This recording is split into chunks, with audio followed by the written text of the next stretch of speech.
Halo teman-temanku semuanya, apa kabar? Semoga teman-teman sehat hari ini ya. Ini malam-malam jam 21.38 teman-teman. Baru saja ya berakhir pertandingan perdana timnas Indonesia ketemu dengan tuan rumah ya, Myanmar. Wah, ini di babak pertama ya teman-teman, jadi menarik ya membahas masalah ini ya. Di babak pertama Indonesia yang diturunkan bukan kekuatan yang sepenuhnya yang dibawa oleh Sintayong ya. Jadi Rafael Struijk, Asnawi, terus satu lagi ya, siapa itu lupa saya namanya, nggak diturunkan ya.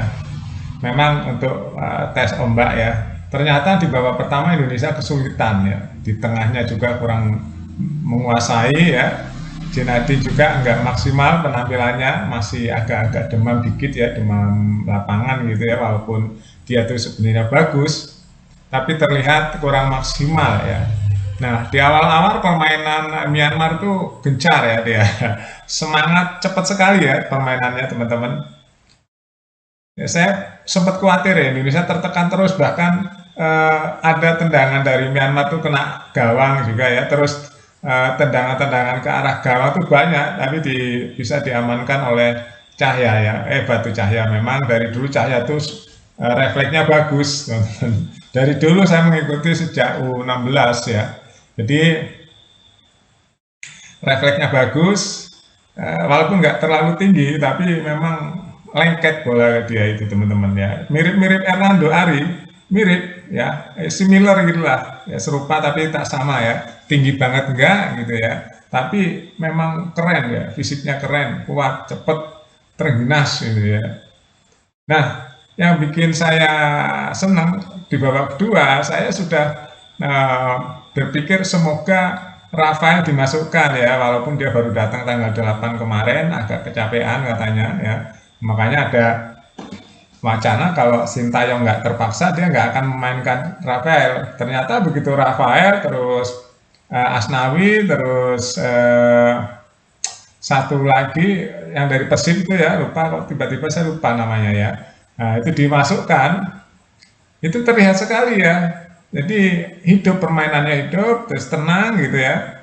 Nah, puncaknya di menit 70-an ya, itu Asnawi itu jadi lemparan bola oleh Arfan dan balik ke Asnawi, akhirnya ditendang ke pojok atas, masuklah itu bola teman-teman, walaupun sempat kita ragu-ragu juga kenapa wasit sempat ngobrol juga sama VAR ya, wasit VAR gitu, saya kirain ada sesuatu yang nggak sah gitu ya, tapi kalau lihat ulangannya itu sah ya teman, ternyata golnya gol sah. Nah itu senang saya, kenapa? Karena pecah telur. Karena di babak pertama tuh saya yakin nggak bisa memasukkan, karena permainannya penetrasinya kurang ya. Selalu tertahan oleh pemain belakang Myanmar, dia bagus pemain belakangnya ya, teman-teman, pertahanan juga termasuk bagus. Kita lewat samping ya, lewat sayap nggak kena juga, lewat tengah juga Marcelino sering meleset juga ya. Akhirnya dipecahkan oleh kebuntuan itu setelah babak kedua dan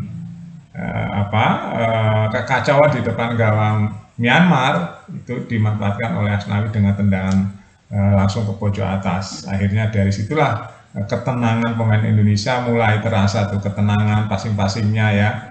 Terus jarak pemain ke pemain nggak terlalu jauh. Jadi akhirnya Myanmar semakin tertekan di situ, walaupun dia permainannya dipercepat ya, dipercepat, tapi Indonesia juga sempat terancam juga banyak.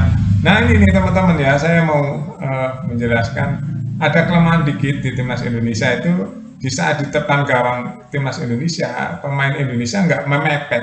Belajarlah dari Jepang ya. Jepang nggak akan membiarkan lawan tuh leluasa.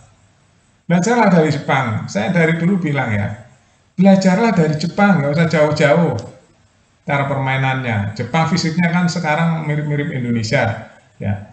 Belajarlah. Dia tuh pemain jarak dari satu ke satu nggak terlalu jauh. Yang pertama, yang kedua, dia nggak memberikan lawan tuh leluasa, terus dikejar. Nah, Harus seperti itu, jangan sekali-kali di depan gawang Indonesia, di depan gawang kita sendiri membiarkan pemain lawan leluasa menembak.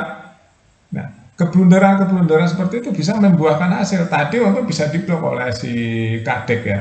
Kadek Arif penampilan memang stabil dia, teman-teman. Masih muda, udah main di senior juga, dia sering memasukkan ke gawang juga ya.